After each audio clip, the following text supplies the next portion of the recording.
Hi children, third class పిల్లలందరికీ కూడా very good morning నాన్న. చూడండి పిల్లలు, మనము ఈరోజు లెసన్ చూద్దాము. సెకండ్ లెసన్ మనం ఫస్ట్ లెసన్ కంప్లీట్ చేసుకున్నాం కదా. సో మన సెకండ్ లెసన్ నేమ్ ఏంటన్నా best worthy of judgement seat.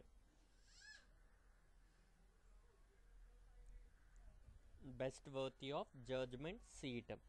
So చూడనా, ఇక్కడ Vikramaditya was the king of Ujjain. అంటే ఉజ్జాయిన్కి కింగ్ ఎవరంటున్నానా? Vikramaditya. He was well known for his justice. His judgment was so just and concrete that both the parties accepted it and went away satisfied. There is an interesting story behind his judgement seat. అంటే ఏంటంటే నాన్న, తను justice అంటే ఊర్లో ఉన్న వాళ్ళందరికీ కూడా ఏం చేస్తారు? న్యాయం చెప్తారు. ఆ న్యాయం చెప్పేది ఎలా ఉంటుందంట, అందరికీ సమన్యాయం చెప్తారంట. ఇరువైపులకి కూడా సమానంగా మాట్లాడి ఎవ్వరూ కూడా ఏమీ కించపరచకుండా, ఎవరిని కూడా కించపరచకుండా అందరికీ సమన్యాయం అనేది చెప్తారంట. ఆయన జడ్జ్మెంట్కి ఒక ఇంట్రెస్టింగ్ స్టోరీ ఉందంట. రెండు పిల్లలు అది చూద్దాం. చూడనా, long time back there was a pasture land in a village. People use to send their cows to graze in the pasture land. Pasture land అంటే ఏంటంటే నాన్న, ఇప్పుడు ఖాళీ స్థలాల్లో గడ్డి పెరిగిపోయి ఉంటుంది కదా. ఈ వర్షాకాలం సమయంలో ఏమవుతుందన్నా, మొత్తం గడ్డి వచ్చేసి ఉంటుంది చూడండి. అలా అంటే గేదెలు కానీ ఆవులు కానీ మెయ్యటానికి వెళ్ళే ఓపెన్ ప్లేసెస్ని ఏమంటాము అంటే పాస్టర్స్ ల్యాండ్స్ అంటాం నాన్న. ఒకానొకప్పుడు సమయంలో అలాంటి ఒక ల్యాండ్ ఉండేదంట విలేజ్లో. People use to send their cows to graze in the pasture land.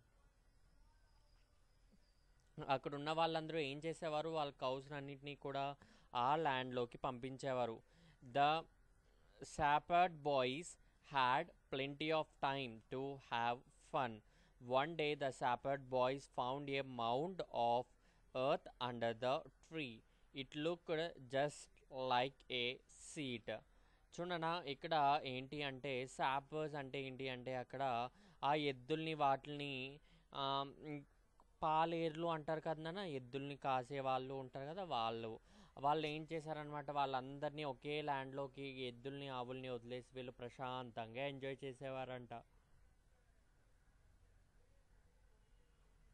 One day the shepherd boys found a mound of earth under the tree. It looked just like a seat.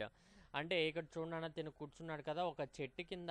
అది ఎలా కనిపించింది అంటే ఒక mound లాగా, ఒక earth యొక్క mound అంటే ఒక ముద్దలాగా కనిపించిందంట. అంటే కూర్చోవడానికి అనుకూలంగా ఉన్నట్టుగా అనిపించిందంట.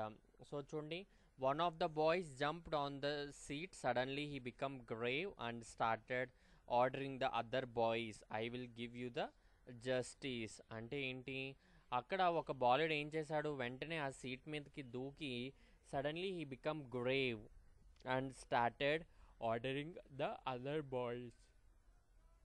అంటే ఏం చేశాడంటే అక్కడ వెంటనే అక్కడ నుండి ఏం చేశాడు, అతను ఆర్డర్ చేయడం స్టార్ట్ చేశారనమాట. వేరే వాళ్ళకి ఇద్దరికి ఏం చేశారు అక్కడ, order the other boys, I will give you the justice, నేను మీకు న్యాయం చెప్తాను అని చెప్పి దాని మీద కూర్చుని అనడం జరిగింది. అంటే షెపర్డ్ బాయ్స్ చాలామంది ఉంటారు కదా, అక్కడ ఒక కూర్చోడానికి అనుకూలంగా ఉన్న ఒక ముద్ద మీదకి ఒకరు వెంటనే వెళ్ళి దాని మీద కూర్చుని నేను మీకు న్యాయం చెప్తాను అని అన్నట్టుగా మాట్లాడటం జరిగింది. సో చూడన్నా, నెక్స్ట్ పేజ్ టర్న్ చేసుకోండి. The other boys wanted to have fun and started quarrelling about it. అంటే ఏంటి, వాళ్ళు ఫన్ సరదాగా ఏం చేశారు, wanted to have fun and started quarrelling about it. అంటే ఏంటి, దాని గురించి సరదాగా ఏంటి దెబ్బలాడుకుంటూ ఉన్నారనమాట మిగిలిన బాయ్స్ కూడా. The dispute was brought before him. All the boys wanted him to settle the dispute. అంటే ఏంటి, ఏదైనా కష్టం వస్తే ఆ బాలుని ఏం చేయమనేవారు, ఆ కష్టాన్ని తీర్చమనేవారు. The boy on the seat look different. He become grave and serious. He passed the judgment in such a strange voice that the other boys were little frightened. అంటే ఏంటి, అక్కడ కూర్చున్న బాలుడు అంటే దాని మీద కూర్చున్న బాలుడు ఎలా ఉన్నాడంట, కొంచెం డిఫరెంట్గా ఉన్నాడంట. గ్రేవ్ అండ్ సీరియస్ ఎలా ఉన్నాడు, చాలా సీరియస్గా ఉన్నాడంట. చాలా సీరియస్గా ఉన్నాడంట. And pass the judgement in such a strange voice, అంటే ఒక తెలియని గొంతుతోటి, అంటే ఒక గంభీరమైన గొంతుతోటి తన యొక్క జడ్జ్మెంట్ని ఇచ్చారంట. ఆ జడ్జ్మెంట్ వినగానే that the other boys were a little frightened, అంటే ఏంటి, మిగిలిన వాళ్ళందరూ కూడా ఏమయ్యారు, భయపడేలాగా ఆ జడ్జ్మెంట్ ఉందన్నమాట.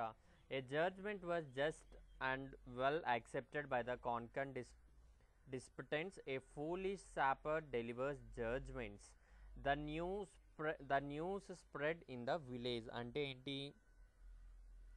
the judgment was just and well accepted by the concerned disputants. అంటే ఏంటి అంటే ఆ జడ్జ్మెంట్ని ఇద్దరు కూడా ఏం చేశారు అంటే వాళ్ళని అంగీకరించారనమాట. ఇద్దరికి సమన్యాయం చేశారు అని చెప్పి అంగీకరించడం జరిగింది. A foolish shepherd delivered judgements. ఇప్పుడు మనకి ఎవరు జడ్జ్మెంట్ ఇచ్చారు, షాపర్డ్ అంటే ఏంటి, ఆ గేదెలు కాసుకునే ఒక అమాయక మనిషి ఏమి ఇచ్చాడు, జడ్జ్మెంట్ ఇవ్వడం జరిగింది. సో అక్కడ ఏం జరిగింది, ఆటోమేటిక్గా గొప్ప జరిగింది అంటే మొత్తం ఊరంతా స్ప్రెడ్ అయిపోతుంది కదా.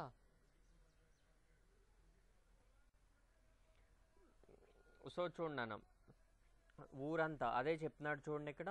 The news spread in the village gradually people started coming to him with their disputes and went away satisfied. అంటే అలా గ్రామం అంతా తెలిసేటప్పటికి గ్రామంలో ఉన్న ప్రజలందరూ కూడా ఏం చేశారంట, వాళ్ళకున్న కష్టాలతోటి ఆయన దగ్గరికి వచ్చి సాటిస్ఫైడ్, అంటే వాళ్ళ ఇచ్చే సమాధానం అన్నిటినీ కూడా అంగీకారపూర్వకంగా ఇచ్చేవారనమాట. అందరికీ కూడా అందరినీ సాటిస్ఫై చేసే విధంగా జడ్జ్మెంట్ ఉండేది. అందరూ కూడా సాటిస్ఫై అయ్యి మాకు న్యాయం జరిగింది అనుకుని అందరూ కూడా వెళ్ళేవారంట.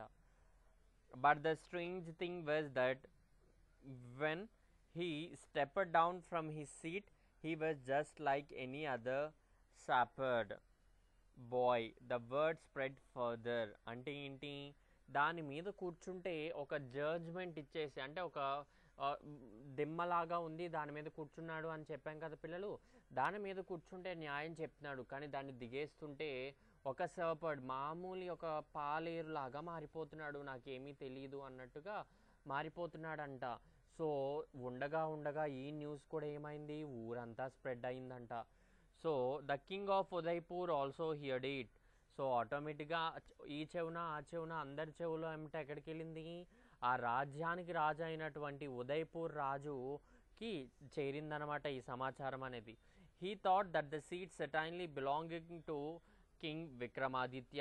అతను ఏమనుకున్నాడు అంటే ఈ సీటు ఖచ్చితంగా విక్రమాదిత్యకి సంబంధించిందే అని అనుకున్నారు ఎవరు, రాజు. He ordered of excavation at the site. What was it? A slab of black marble supported on the hands and wings of 25 angels made of stone. Surely it was the seat of Vikramaditya. అంటే అది ఎలా చేసిందనమాట, ఒక నల్లటి marble, అదేవిధంగా ఏంటి wings ఉన్నాయంట, చేతులు ఉన్నాయంట. సో అవన్నీ చూసి అది ఎవరి సీట్ అన్నారంట, విక్రమాదిత్య సీట్ అన్నారంట. ఏంటి విక్రమాదిత్యుడి ఆస్థానం ఇక్కడ ఉంది అని చెప్పి, అసలు ఆ విక్రమాదిత్య ఎవరు, ఆ విక్రమాదిత్యుడి యొక్క ఆస్థానమే అక్కడ ఎందుకు ఉంది అనేది మనం రేపటి లెసన్లో నేర్చుకుందాం పిల్లలు. సో 1-2 సార్లు ఇక్కడ వరకు వీడియోని క్లియర్గా చూసి అర్థమయ్యే వరకు చదువుతారని అనుకుంటూ నెక్స్ట్ చూడనా, ఈరోజు మీరు meanings concrete, hard and solid. Concrete అంటే ఏంటన్నా hard or solid. Pasture, open land of grazing animals. Pasture, PASTURE, pasture అంటే ఏంటన్నా open land of grazing animals. Frightened అంటే ఫీలింగ్ ఆఫ్ ఫియర్. సో ఈరోజు ఈ 3 మీనింగ్స్ కూడా మీరు చదవాలన్నా మీరు నోట్స్లో నీట్గా రాసి మీరు మీనింగ్స్, ఈ 3 మీనింగ్స్ వచ్చేంత వరకు చదవండి. ఎందుకు అంటే మనం నేర్చుకున్న లెసన్లో ఈ 3 మీనింగ్స్ ఉన్నాయి కాబట్టి నేను మీకు వర్క్ కూడా ఈ 3 మీనింగ్స్ ఇస్తున్నాను పిల్లలు. ఓకేనా నాన్న? Thank you.